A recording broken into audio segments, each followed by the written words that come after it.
Ya balik lagi. Lanjut yang kemarin. Kemarin kan cara ngebuildnya, sekarang gameplaynya. Untuk tank sendiri keuntungannya cari party gampang, tinggal LFP tank. Nggak sampai 1 menit udah ada yang invite dibanding dengan kita pakai DPS. Kita LFP DPS DTE 2S belum tentu setengah jam dapat party. Jadi kalau kita main tank, kita login game ke tempat bos, LFP, tank gitu, udah langsung main, nggak perlu nunggu lama-lama. Untuk keuntungan kedua, tank ini rank defendernya nggak ada saingannya selama kita ngetanknya bener, terutama agro kita nggak lepas. Jadi kalau dapat rank kan dapat rank bonus reward, itu bonus drop kalau kita dapat rank. Sedangkan buat cari DPS, kita harus saingan sama 3 DPS lain buat dapat rank attacker.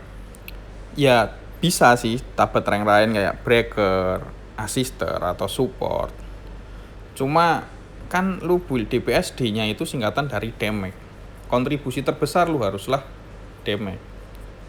Kalau lu nggak bisa dapat attacker, cuma mau ngejar breaker atau support atau assist, lah ngapain build DPS? Build aja support, budget minim, kontribusi gede, drop rate gacor karena dapat rank, atau build tank. Jadi untuk orang-orang yang build DPS dengan alasan farming, mau farming tapi kontribusi damage-nya minim, build-nya nanggung, ya agak aneh. Karena DPS itu perwujudan dari ego playernya. Kenapa aku bilang perwujudan dari ego playernya? Karena buat build DPS butuh budget yang gede. Kalau nggak buat mewujudkan egonya, ya buildlah tank dengan tujuan farming. Tank itu lebih efektif. Buildlah support, lebih efektif juga daripada build DPS yang nanggung.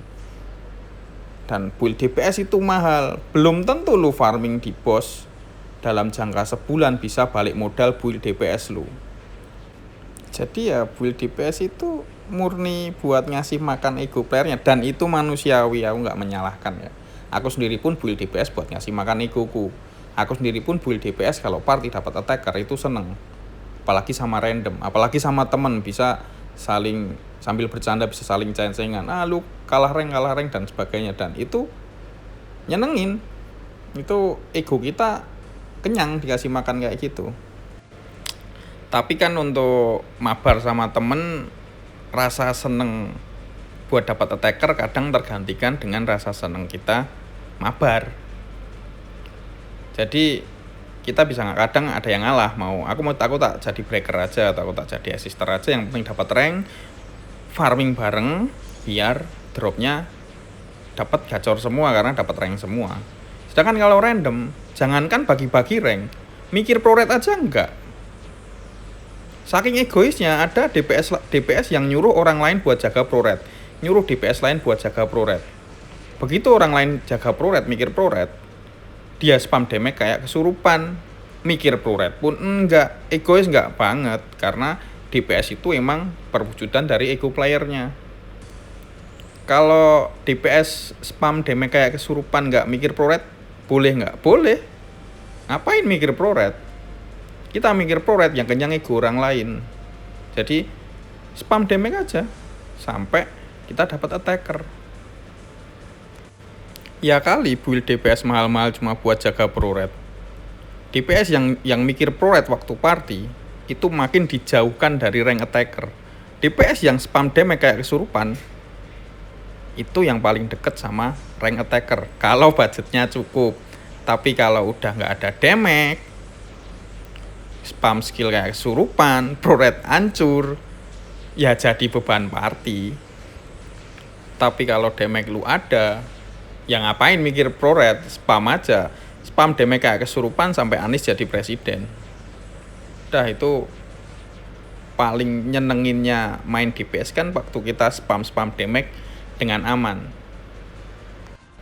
Nah, di titik inilah, karena DPS apalagi random gak ada yang mau ngalah untuk urusan pro rate, makanya di situ ada tank motion, lahirlah tank motion. Tank yang attack speednya kenceng, motionnya kenceng, basic attacknya kenceng. Jadi tank ini bisa bantu jaga ProRate, bisa bantu jaga ProRate agar tetap seimbang, bisa ngerusakin ProRate normal biar damage fisik dan magic naik, otomatis damage para DPS naik, meledak, kill time-nya jadi lebih cepat. Dan balik ke tank lagi, tank kemarin gue bilang yang penting untuk ditutup pertama itu CR, karena ya CR itu penting. Yang kedua elemen resist biar nggak penyakitan. Yang ketiga kita perlu memahami interrupt. Yang keempat ya kita perlu tahu pola bosnya, mana elemen yang emang biasa dan mana elemen yang absolut. Untuk poin yang pertama, kenapa aku bilang CR harus ditutup dulu biar interrupt nggak miss. Interrupt itu penting karena biar DPS aman saat buff pertama awal battle. Yang kedua untuk skip pass, baik itu pola boss yang membahayakan tank ataupun pola boss yang membahayakan DPS. Ini yang cari yang kemarin, kombonya cuma 2. Terus equipment masih yang kemarin, cuma ini aku pakai armor ngasal ya. Yang penting kan aku bilang kemarin, yang penting zirah ringan untuk copy build ini. Kalau mau pakai armor apa, ya punyanya apa ya pakai aja. Yang penting ada aspek untuk ngetank kayak HP, CR kalau udah cukup ya gak perlu, physical resist, magic resist, dan resist yang lain. Kalau yang terbaik saat ini Stellar Factor, cuma kan ini limited event. Jadi kalau aku pakai ini nanti, lah aku nggak punya itu bang, makanya aku pakai ini aja. Ini kayak sama kayak nggak punya armor, nggak pakai armor lah. Jadi emang build ini armornya bebas mau pakai apa aja karena aspek yang penting udah terpenuhi. Ini CR ku kan kemarin ku hitung 140. Reguita ini CR resistnya 35, jadi butuh 100 plus 35, 135 buat interruptnya biar nggak miss. Ini posisi 140, interrupt pasti kena. Dia kata ambil. Udah gini doang. Apa kalau interrupt interruptnya kena kan otomatis aman, DPS aman, kita aman.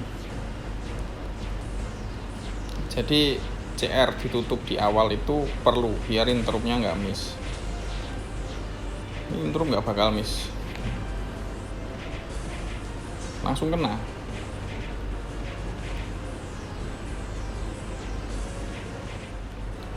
Terus kan pasti ada yang bilang CR nggak penting gitu kan. Mungkin ada opini seperti itu.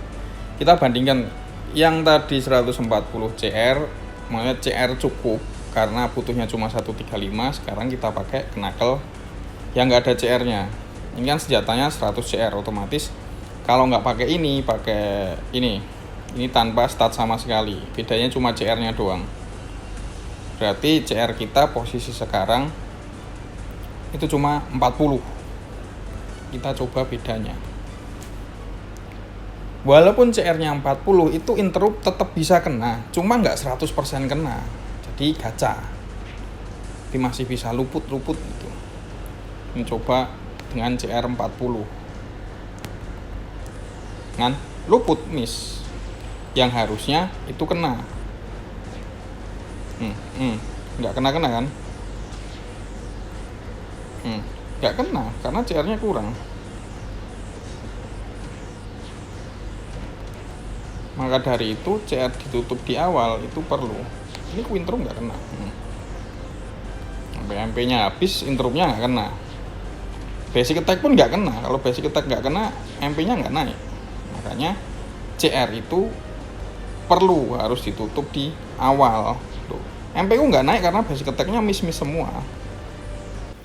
Jadi CR itu penting untuk yang pertama interrupt, yang kedua AMPR biar MP kita naik. Yang kedua yang penting, apalagi buat awal main tank, itu elemen resist. Elemen resist itu bisa didapat dari stat MTL 255, itu setara 75% elemen resist atau resistensi status buruk.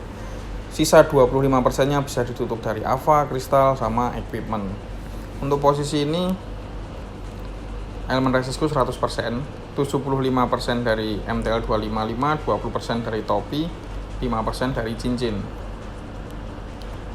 Kuluruskan dulu, elemen resist atau resistensi status buruk itu nggak membuat tankmu lebih keras. Maksudnya buat nerima damage, nggak bikin damage itu jadi nggak sakit, tetap sakit. Soalnya buat reduce damage itu pakainya physical resist, magic resist, atau fractional barrier, atau resist to element, atau damage reduction lain-lainnya. Element resist itu cuma mencegah tankmu dari penyakit kayak fear, bleed, silent, kebakar. Cuma ada beberapa emang ailment yang absolute, kayak namanya absolute ailment. Cuma untuk di boss yang Kusto ini nggak ada absolute ailment, nanti kita bahas nextnya. Karena ini elemennya 100%, jadi nggak akan kena racun-racun penyakit-penyakit itu. Ini harusnya kena duri ini. Ini ada elemen bleed, tapi ini nggak kena karena elemen resist kita 100%. Sekarang kita bandingkan kalau misal elemen kita nggak 100%. Ini equipnya kita ganti dulu. Equip kita ganti. Biar motionnya tetap, cari yang ada kurdunya. Ini yang ada toysnya. Max HP ini nggak ada elemennya juga. Jadi ini elemen resistnya 75% cuma dari stat MTL.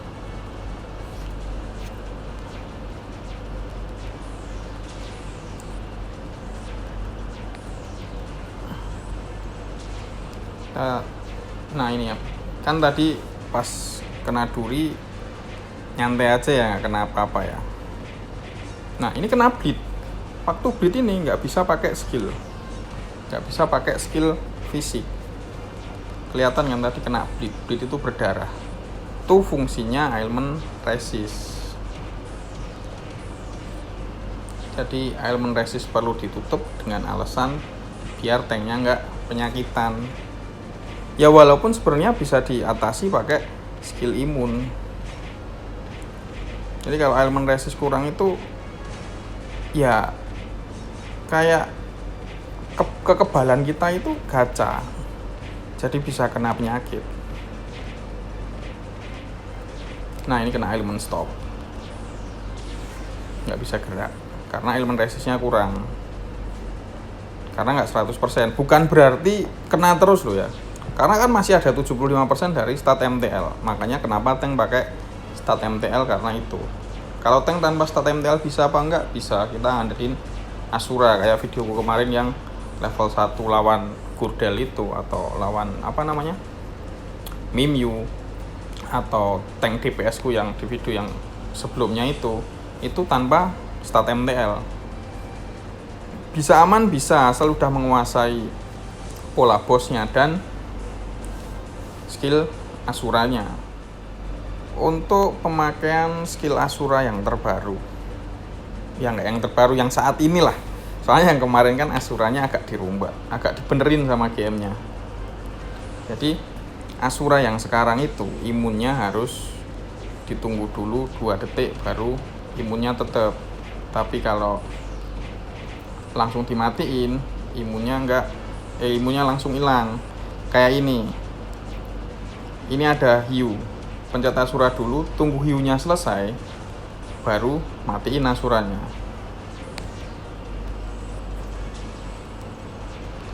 Kalau yang ini coba aku langsung matiin tanpa nunggu hiunya selesai. Kalau dulu gini doang udah imun. Nah ini kena kan, damage masuk. Kalau yang tadi nggak masuk karena tunggu animasi damage-nya, serangan bos hiunya lewat baru aku matiin Asuranya. Kalau langsung dimatiin damage masuk.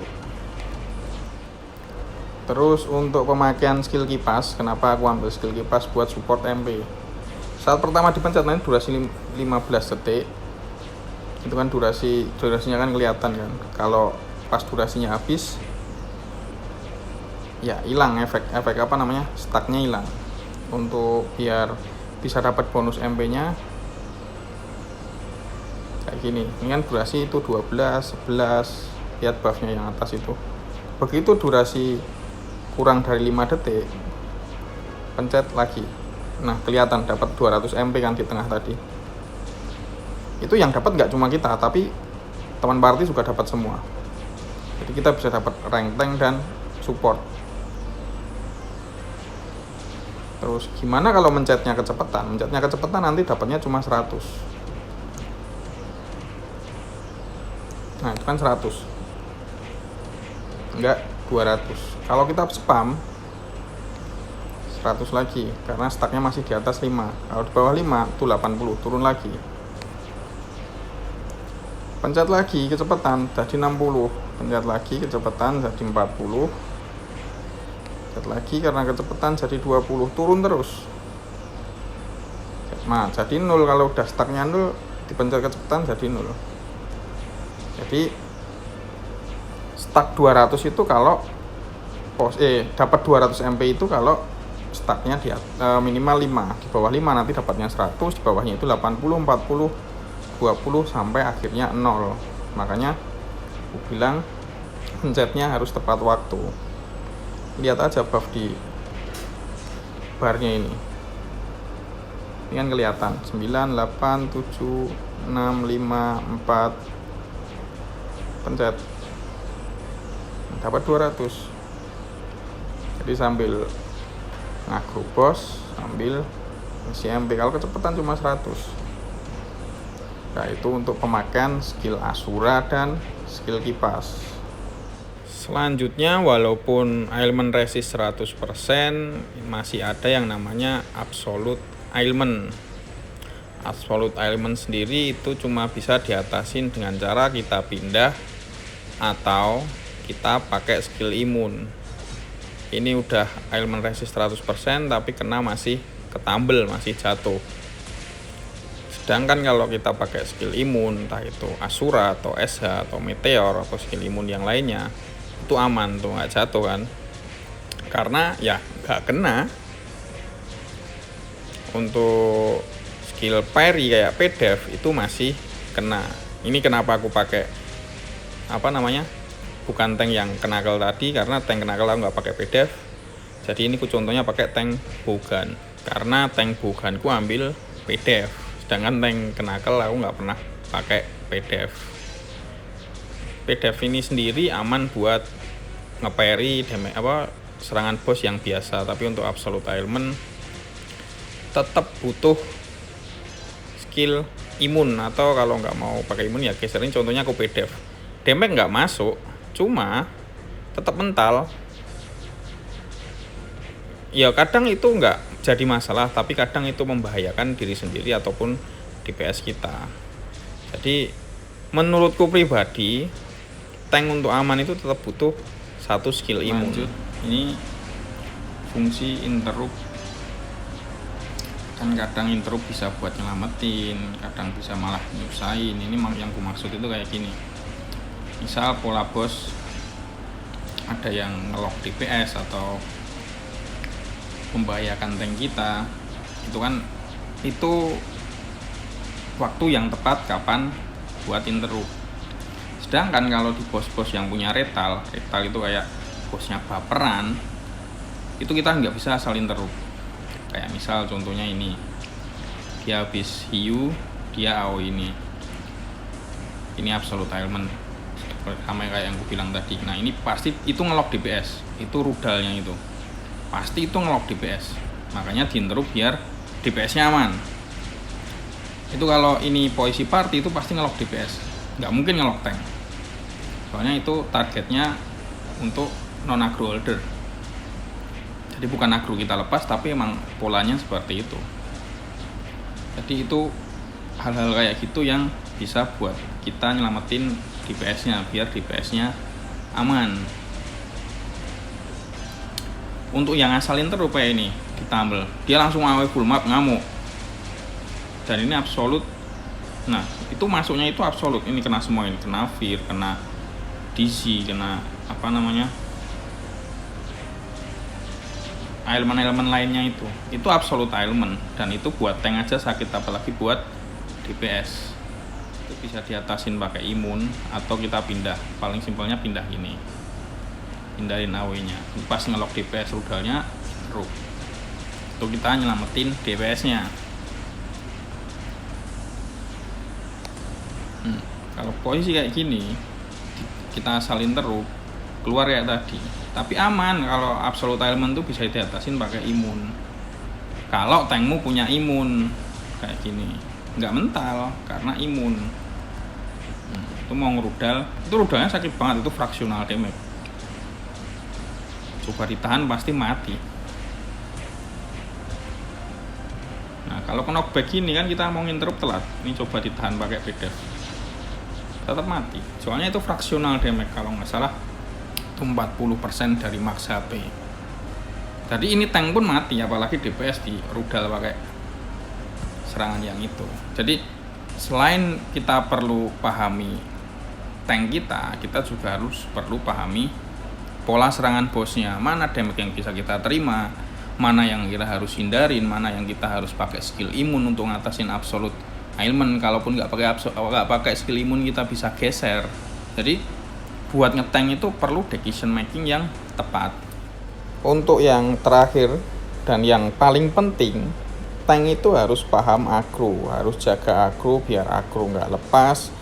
Kalaupun lepas harus cepat-cepat kita ambil balik. Dan untuk pemahaman agro kayak gini, kalau kita dapat agro, itu tandanya di bawah kaki kita ada tanda panahnya. Tanda panah warna oranye atau merah, itu berarti agro ke kita. Jadi ini contoh, itu temanku si Kams, aku suruh ngagro duluan. Ini di bawah kakiku nggak ada tanda apa-apa, berarti agro nggak ke arahku. Untuk ngambil agro bisa pakai skill Provoke, Guardian, dan Warcry. Paling besar impactnya itu skill Guardian. Nah langsung ada tanda panah. Tanda panah ini artinya kita dapat agro di bawah kaki ini. Kalau agro ke kita, DPS nya aman buat ngedamage. Jadi agro itu harus di tank itu harus pegang agro, jangan sampai lepas. Makanya aku selalu kalau main tank sering-sering spam Warcry. Kalau lepas bisa pakai Guardian atau Provoke buat narik. Makanya combo di awal tank itu pasti Guardian dulu, opener, Guardian, decoy untuk AMPR. Jadi combo di awal itu ada tujuannya kenapa pakai skill itu. Combo itu ada tujuannya kenapa di dalam combo itu ada skill-skillnya. Jadi nggak ngasal dibikin. Dan combo itu nggak selalu sama, bisa di mix sendiri. Untuk rank tank sendiri kenapa ini nggak full, karena tadi agro yang pertama yang pegang si Kams baru ku rebut. Ini nggak full bukan berarti belum tentu, karena agro lepas bisa jadi interruptnya kecolong sama DPS nggak sengaja interrupt pakai skill impact atau skill lain yang ada efek interruptnya.